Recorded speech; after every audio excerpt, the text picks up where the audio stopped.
Assalamualaikum warahmatullahi wabarakatuh. Perkenalkan, nama saya Desi Enggraini dengan NIM 19141032P kelas SI 6SP. Di sini saya mau menjelaskan materi dari Manajemen & Administrasi tentang siklus hidup arsip.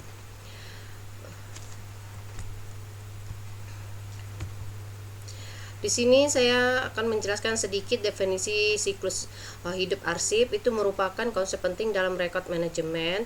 Ini adalah cara melihat bagaimana arsip diciptakan dan digunakan. Sebuah siklus kehidupan adalah kumpulan dari beberapa fase daur hidup sebelum disusutkan atau dimusnahkan. Lamanya siklus hidup bervariasi. Sebagai contoh, sebuah siklus hidup dapat sesingkat 0 hari atau siklus hidup tidak boleh memiliki akhir yang ditetapkan.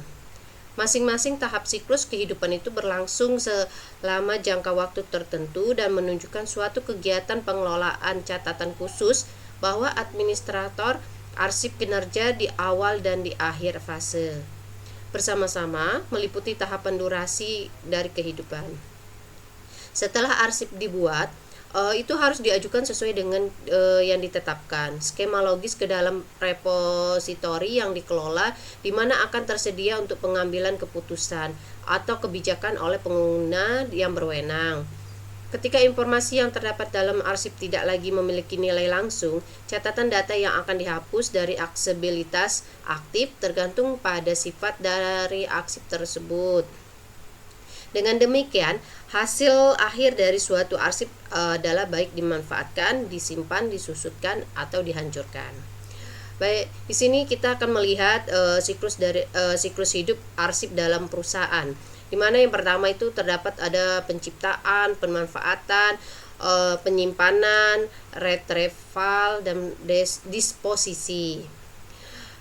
Berikut ini penjelasan siklus hidup arsip. Yang pertama adalah penciptaan arsip, di mana penciptaan arsip itu merupakan kegiatan membuat rekaman kegiatan atau dalam bentuk dan media apapun. Arsip dinamis merupakan awal dari siklus arsip yang tercipta karena adanya kegiatan organisasi melalui penciptaan atau penerimaan dokumen. Dokumen tersebut dapat berupa surat, formulir, laporan, atau gambar. Selanjutnya ada pemanfaatan arsip.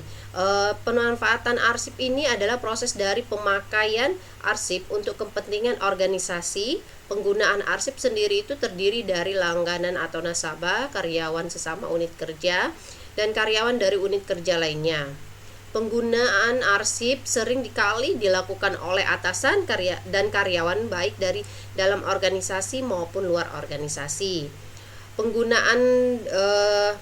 Penggunaan tersebut dapat berupa peminjaman atau penemuan kembali arsip. Selanjutnya di sini ada penyimpanan arsip. Selain digunakan sebagai sumber informasi dan pusat keingatan mengenai peristiwa yang telah terjadi di masa kini dan masa lampau, keberadaan arsip juga harus dipelihara dan dijaga dari kerusakan dan kemusnahan yang datangnya dari arsip itu sendiri maupun dari luar arsip tersebut. Pemeliharaan sendiri merupakan kegiatan pencegahan kerusakan terhadap arsip. Lanjut, di sini ada penyusutan arsip, di mana menurut pasal 22 PP nomor 34 tahun 1979 tentang penyusutan arsip itu terdapat 3 cara untuk melakukan penyusutannya, yaitu antara lain yang pertama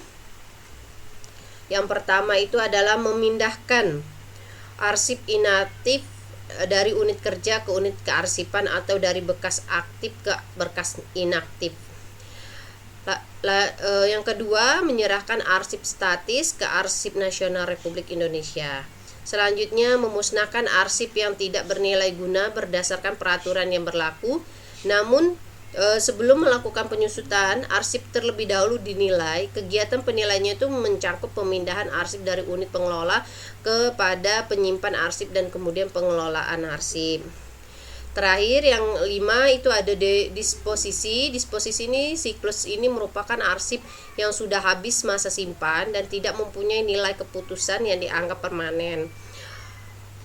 Dapat dimusnahkan sehingga tidak memenuhi ruangan penyimpanan serta tidak menimbulkan pemborosan. Sedangkan arsip permanen itu disimpan sebagai arsip statis yang dikelola oleh unit kearsipan. Nah, baiklah, sekian materi yang saya sampaikan. Lebih kurangnya saya mohon maaf. Saya akhiri, wabillahi taufik walhidayah. Wassalamualaikum warahmatullahi wabarakatuh.